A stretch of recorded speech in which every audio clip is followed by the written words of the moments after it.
Hello, in this video I solved the following problem. The subject is electromagnetism and the topic is electrostatic force. The following figure shows two identical rods of length 2a, each carrying an equal total charge Q uniformly distributed along their length. The rods lie along the x-axis, with centers separated by a distance b greater than 2a. So the distance between the centers of the rods is greater than the length of each rod. Show that the magnitude of the force F each rod exerts on the other is given by this formula. Pause the video at this point and give it a try.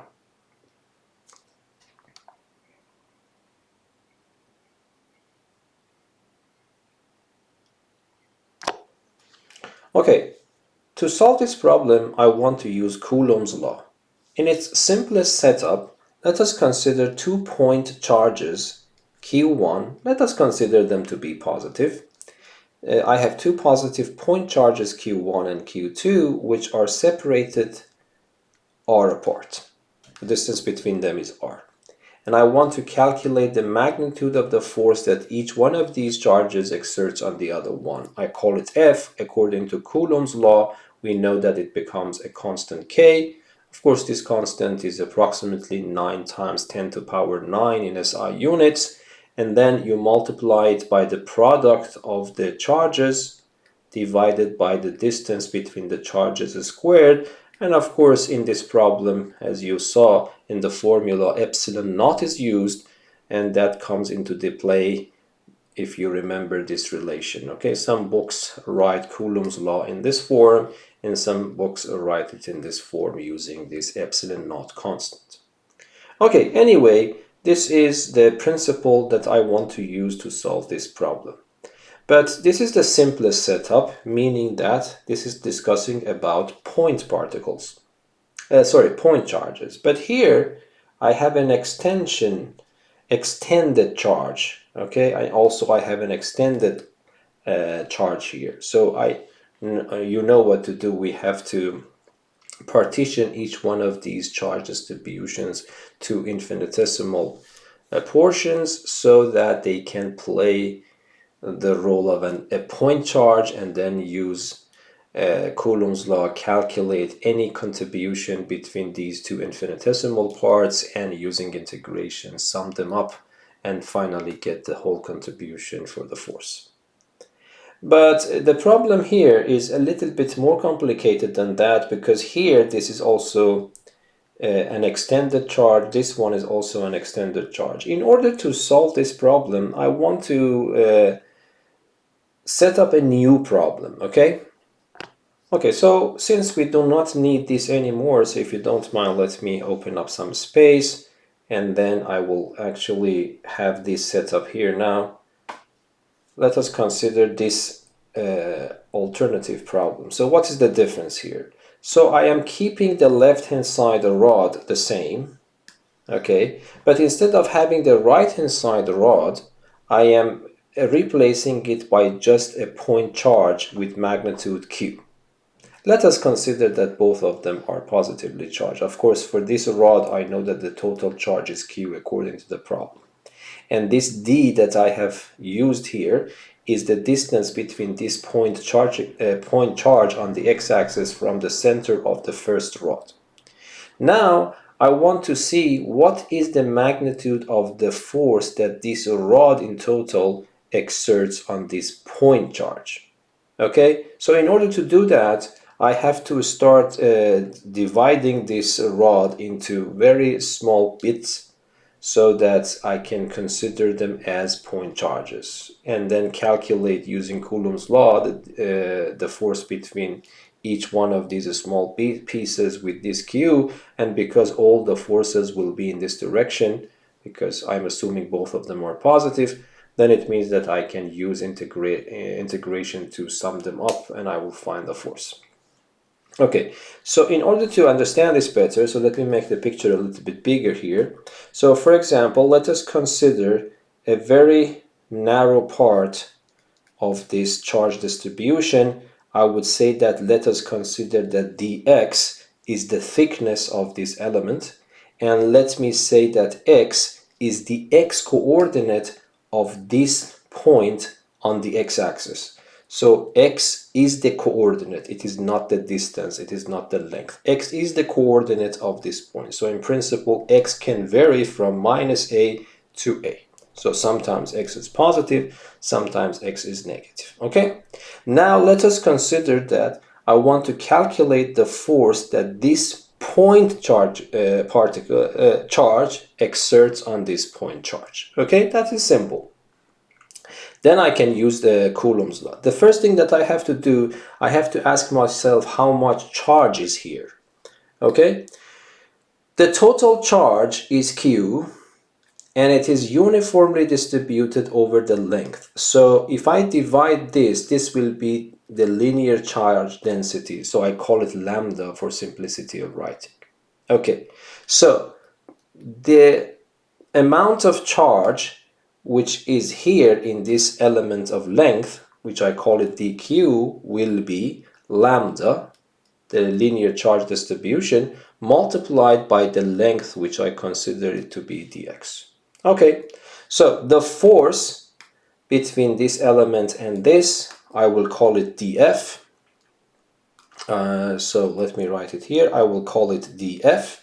This becomes the constant k, the Coulomb's constant, and then multiplied by the product of the magnitude of the charges. One of them is q, the other one is lambda dx, so it becomes lambda dx times q, and then divided by the distance between the particle, the charges. The distance between the charges.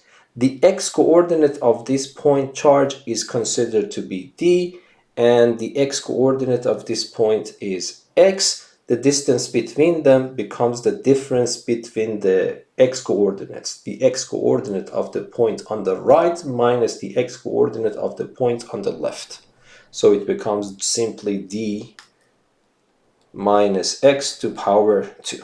Okay, so what does it mean? So let me simply write it as df is equal to lambda, and this q and k are constants, so let me write lambda q k outside, then I have dx divided by d minus x to the power of 2. And now I start integrating to find f. So f becomes lambda, q, and k are all constants. Integral of dx over d minus x to the power of 2, but x goes from minus a to a. But calculating this integral is very simple. So I will copy and paste lambda q k. A primitive function for 1 over d minus x squared is just simply 1 over d minus x. But I have to run it from minus a to a. So this becomes lambda qk, and then I replace x with the upper limit a, so it becomes 1 over d minus a minus 1 over d. I replace x with minus a, so it becomes plus x. Okay. Plus a. So this will be my formula. So the formula, let me write it here. It becomes lambda q k 1 over d minus a minus 1 over d plus a. Okay, so what is this? This is the force that this charge distribution exerts on a point charge which is d distance, which is at distance d from the center of the rod. Okay. Now what I want to do, I want to start dividing the right-hand side charge distribution into infinitesimal pieces. Okay, so here, let me make it a little bit bigger for you here. So what I want to do, I will actually consider a small part of this rod now. Again, the length of the rod, I consider it to be dx. And then this distance this time, I will call it x. Okay? But now this x is the distance, which goes from b minus a to b plus a for this new scenario. And if I ask you what is the amount of charge here, again, that will be the same because the charge distribution on the second rod is also the same. So the amount of lambda for the second case is also the same. So now look here. I want to use this formula. So lambda is the same. What is Q? Q was the amount of this charge, which in this case will be lambda dx. So this will be replaced by lambda dx. And then this d is the distance from the center of the first rod to the location of this point charge. In this case, this should be replaced with x because in this case, the distance is x.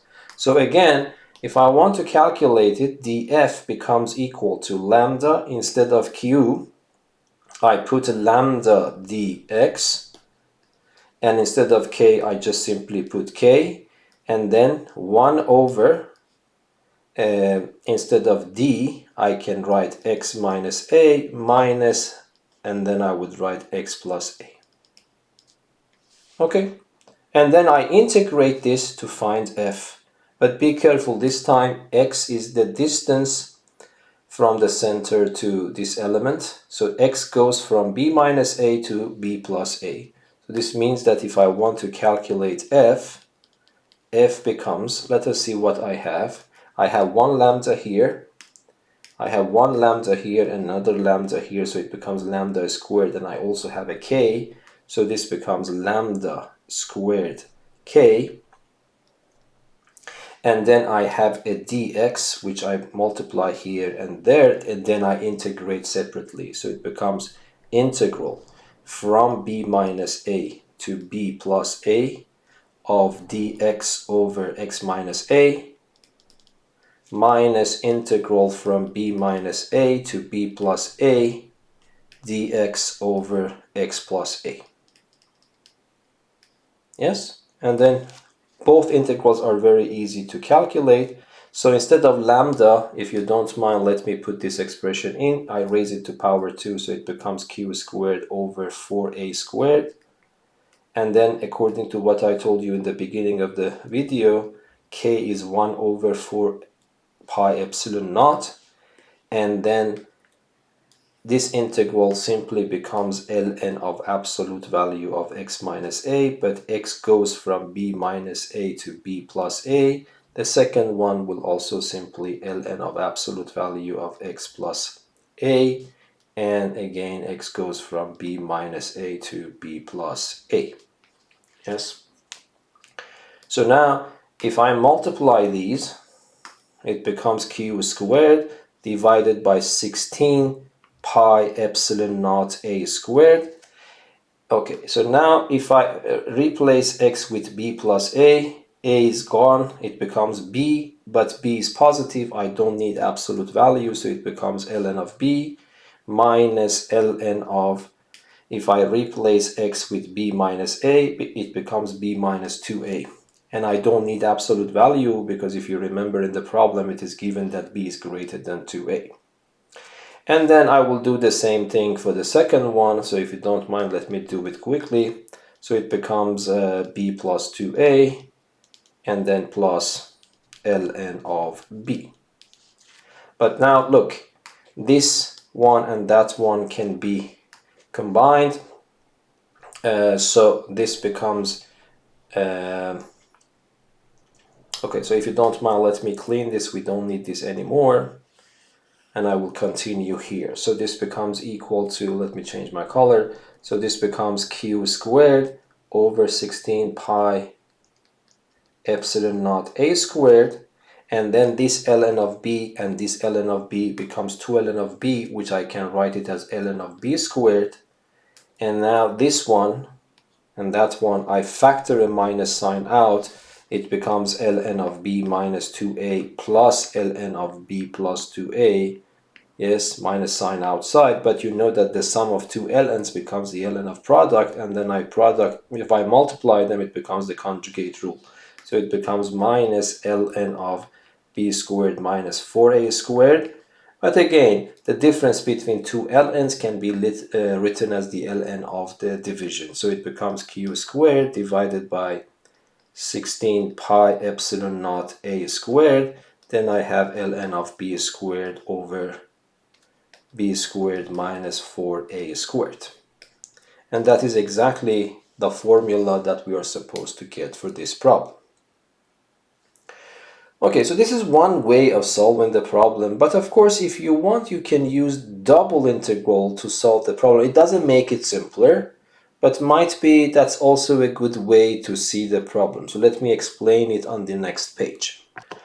Okay, so if I want to use double integrals, what can I do here? I can actually start dividing this into small pieces, but I have to consider two variables here. For example, let me say that the x-coordinate of this point is x1 and the x-coordinate of this point is x2, and then this element I call it with length dx1 and this one I call it dx2. Okay, so then I'm looking for the force, so I will call it df. The force will be the constant k multiplied by the product of the charges. Okay, so the first one will be lambda dx1, the next one will be lambda dx2, and then divided by the distance between these two squared. The distance between these two is always the x-coordinate of the point on the right minus the x-coordinate of the point on the left. So it becomes x2 minus x1 squared. So if I simplify it, it becomes lambda squared k dx1 dx2 divided by x2 minus x1 squared. So this means that f becomes lambda squared k, but the double integral dx1 dx2 and then divided by x2 minus x1 squared. Okay, but here these two variables x1 and x2 are actually independent. For example, if I choose x1 any value between minus a and a, then this second variable x2 is free to be chosen anywhere between b minus a and b plus a. Okay, so the values that x2 can take is independent of the value chosen for x1. Okay, so this means that this is probably a very simple double integration. Okay, so if you don't mind, let me give the role of independent variable to x1. So in other words, I can start with calculating the integral in this iterated form, dx1, and then I have dx2, and then I have x2 minus x1 squared, but x1 goes from minus a to a independent of the choice for x1, x2 goes from b minus a to b plus a. So in principle, if I am able to calculate this double integral, I am done. So I will start calculating this. So here, the variable of integration is x2, so x1 can be considered constant. Okay, so if I calculate it, so it becomes lambda squared k integral from minus a to a dx1, but a primitive function for this function will be minus 1 over x squared minus x1. Yes? And now I have to run it from b minus a to b plus a. Okay? Okay, so what should I do? I would say lambda squared k integral from minus a to a. So if you don't mind, let me first calculate this part and then put dx1 on the right hand side. So here I have to replace x2, the variable of integration, with b plus a once, with b minus a next, and then subtract them. So what will happen will be 1 over b minus a minus x1, and then minus b plus a minus x1 dx1. Okay? And now I will continue, but these are very simple ones. So it becomes lambda 2 squared k. So the first one becomes ln of minus ln of a minus, b minus b minus a minus x1. I have to run it from minus a to a, and then plus ln of absolute value of b plus a minus x1 I have to run it from minus a to a. Okay, so let us see what happens now. Again, instead of lambda, I put q over 2a, and instead of k, I put 1 over 4 pi epsilon naught, so it becomes exactly as before. So it becomes q squared 16 pi epsilon naught a squared. Okay, and the first one, I have to replace x1 once with a, once with minus a, and subtract them. So if I do that, it becomes ln of b minus ln of b minus 2a. I will do the same for the next one, so it becomes ln of b. So let me remove the pair of brackets. Ln of b, and then minus ln of b plus 2a. And that is exactly the same answer. So if you don't mind, let me save some time and then write it in compact form.